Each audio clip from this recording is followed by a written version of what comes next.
का कानून है, इसको कोई रोक नहीं सकता, सबको नागरिकता मिलने वाली है। लोकसभा चुनाव 2024 से पहले नागरिक संशोधन कानून यानी कि सिटीजन अमेंडमेंट एक्ट चर्चा में है। अब कुछ ही दिनों में सिटीजन अमेंडमेंट एक्ट लागू किया जा सकता है। उत्तराखंड में सबसे पहले नागरिक कानून पारित होगा और इसके बाद अन्य राज्यों में भी नागरिक संशोधन कानून लागू हो सकता है। और वहीं सिटीजन अमेंडमेंट एक्ट बीजेपी के घोषणा पत्र में शामिल प्रमुख मुद्दों में से एक रहा है और ऐसे में माना जा रहा है कि राम मंदिर के बाद भारतीय जनता पार्टी सरकार का अगला दाव नागरिक कानून ही होगा। सबसे पहले हमारे चैनल को सब्सक्राइब कीजिए and don't forget press the bell icon to get all the notification for our upcoming videos. Citizen amendment act को मोदी सरकार ने साल 2020 में संसद में पारित करवाया था और इस दौरान देश भर में इस कानून के खिलाफ व्यापक आंदोलन भी हुए थे। सरकार से जुड़े सूत्रों का कहना है कि अब कुछ दिनों में ही सरकार इसे लागू कर देगी। तो वहीं केंद्रीय मंत्री शांतनु ठाकुर ने दावा किया था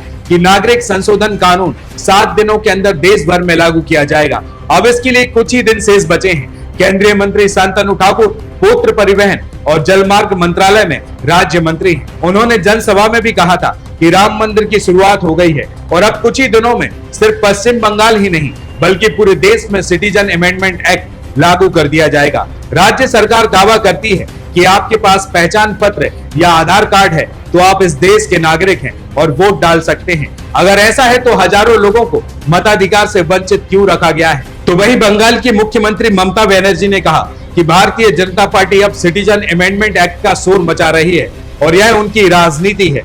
तो वहीं सूत्रों के मुताबिक सिटीजन अमेंडमेंट एक्ट को लेकर सरकार ने पूरी योजना बना ली है और जल्द ही इसके नियम जारी कर सकती है। नियम जारी होने के बाद जो पात्र है उन्हें भारत की नागरिकता दी जाएगी।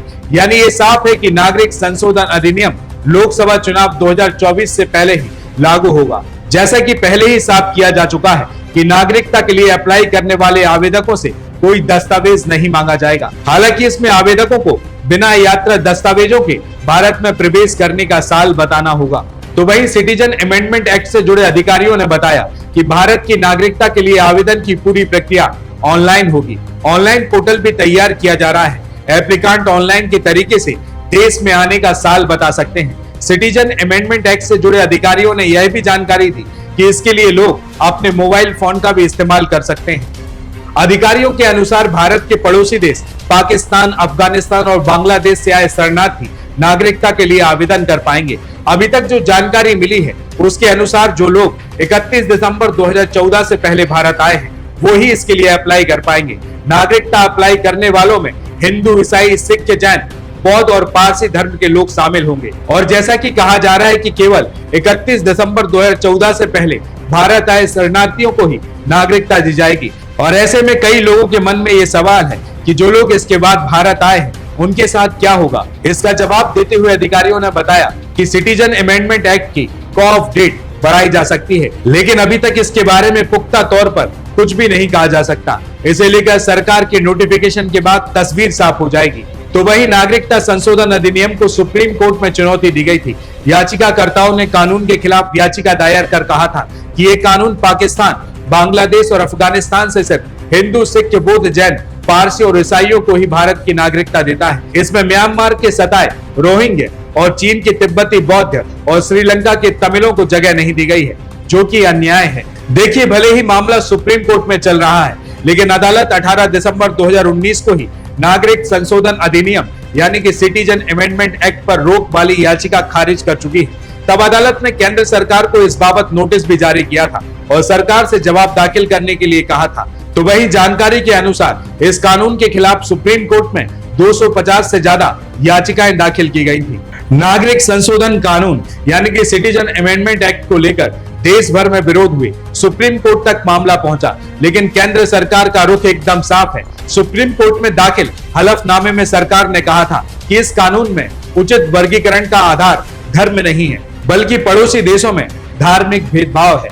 तो वहीं केंद्र सरकार ने कहा कि ये कानून दुनिया भर के मुद्दों का समाधान नहीं है और ना ही सरकार दुनिया भर में होने वाले उत्पीड़न का समाधान कर सकती है। और जब कानून को लेकर संसद में बहस चल रही थी, जब भी गृह मंत्री अमित शाह ने कहा था कि कानून नागरिकता देने के लिए है, ना कि किसी की नागरिकता लेने के लिए। और इसी में केंद्रीय मंत्री अमित शाह ने हाल ही में पश्चिम बंगाल की एक सभा को संबोधित करते हुए कहा था कि भारतीय जनता पार्टी सरकार नागरिकता संशोधन कानून यानी कि सिटीजन अमेंडमेंट एक्ट के लिए प्रतिबद्ध है। और उन्होंने ममता बनर्जी पर निशाना साधते हुए कहा था कि ममता दीदी अक्सर सिटीजन अमेंडमेंट एक्ट के बारे में हमारे शरणार्थी भाइयों को गुमराह करती है। मैं स्पष्ट कर दूं कि सिटीजन अमेंडमेंट एक्ट देश का कानून है और इसे कोई नहीं रोक सकता। सभी को नागरिकता मिलेगी, यह हमारी पार्टी की प्रतिबद्धता है। अब हम बात करते हैं कि क्या है सिटीजन अमेंडमेंट एक्ट और कब लागू हुआ।